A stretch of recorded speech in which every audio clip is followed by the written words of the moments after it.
لیکن اب جو مارل فائبر ہے نا وہ ذہن میں رکھو کہ جس طرح بچہ پیدا ہوتا ہے نا تو اس کا کوئی مذہب نہیں ہوتا، اس کی کوئی زبان نہیں ہوتی، اس کی کوئی معاشرت نہیں ہوتی، اس کی کوئی پسند ناپسند نہیں ہوتی. پوری سوسائٹی مل کے اس بچے کو ریز کرتی ہے، اس کا نام رکھتی ہے، اسے بتاتی ہے تمہارا مذہب یہ ہے، پھر اس کو اپنی نام سکھاتی ہے، اپنی ٹریڈیشن اس کے حوالے کی جاتی ہیں، اس کو انجیکٹ کی جاتی ہیں، اور پھر ایک بچے کو گروم کر کے پھر ایجوکیشن دے کے پھر اس کو سوسائٹی میں لایا جاتا ہے، پھر وہ سوسائٹی کا حصہ بنتا ہے. ایسا ہی نا قومیں بھی بالکل بچوں کی طرح ہوتی ہیں. جس طرح آپ نے ایک بچے کو ریز کرنا ہوتا ہے، بالکل اسی طرح آپ نے قوم کو بھی ریز کرنا ہوتا ہے. اس کی زبان جو ہوتی ہے وہ صحیح کرنی ہوتی ہے، اس کا مورل فائبر آپ نے بنانا ہوتا ہے، اس کو جو رولز اینڈ ریگولیشن ہیں، آئین ہے، قانون ہے، جو سوسائٹی کے قواعد ہیں، وہ سب آپ نے اس کو سکھانے ہوتے ہیں، اس کو ایک اچھا انسان بنانا ہوتا ہے. انفارچونیٹلی پاکستان کی ٹریجڈی یہ ہے کہ ہم قوم سازی نہیں کر سکے. شاید ہماری جو گورنمنٹس ہیں ان کے پاس ٹائم ہی نہیں تھا اتنا کہ وہ قوم کے اوپر بھی توجہ دے سکتے.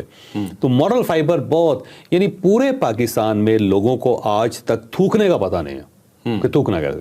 آپ کسی جگہ چلے جائیں، کسی گلی میں چلے جائیں، کسی سڑک پہ جائیں، سامنے آپ کو تھوک پڑا ہو اور بندے سامنے کھڑے ہو کے تھوک رہے ہوں گے آپ کے.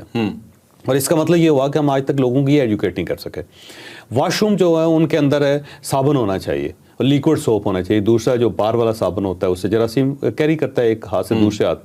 آج تک پورے پاکستان میں یہ ہم فیصلہ نہیں کر سکے کہ یہ لازمی ہے اور یہ ہونا چاہیے. بلکہ ایک بار میں نے یہاں پہ اسلام آباد میں ایک بندے کے ساتھ شرط لگائی تھی کہ یہ جو بلیو ایریا ہے اس کے اوپر اس وقت ریسٹورینٹ ہوتے تھے بہت زیادہ اور بڑے مہنگے ریسٹورینٹ تھے. میں نے کہا ان تمام ریسٹورینٹوں میں جا کے ان سے صرف ایک سوال پوچھو کہ جو آپ کے ورکرز ہیں ان کے لیے واش روم کہاں ہے. پتہ چلے گا واش روم ہے ہی نہیں، اور ہے ہی نہیں واش روم ورکرز کے لیے.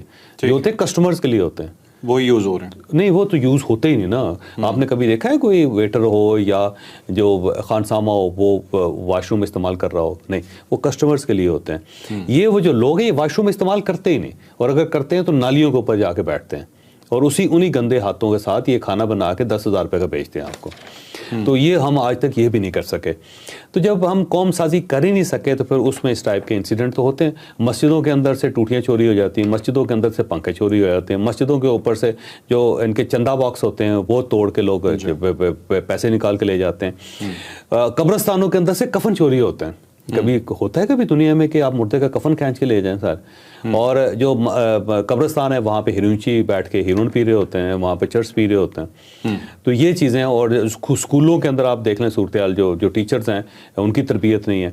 تو ٹریجڈی یہ ہے کہ قوم سازی پہ توجہ دی نہیں گئی. جب قوم سازی پہ توجہ نہیں دی گئی تو پھر اس ٹائپ کے انسیڈنٹ ہوتے رہیں گے اور ہو رہے ہیں. تو میرا خیال ہے اسٹیٹ کو اگر ہم نے ہارڈ بنانا ہے تو ساتھ ساتھ ہم نے اس کی قوم سازی بھی کرنی ہے. اور میں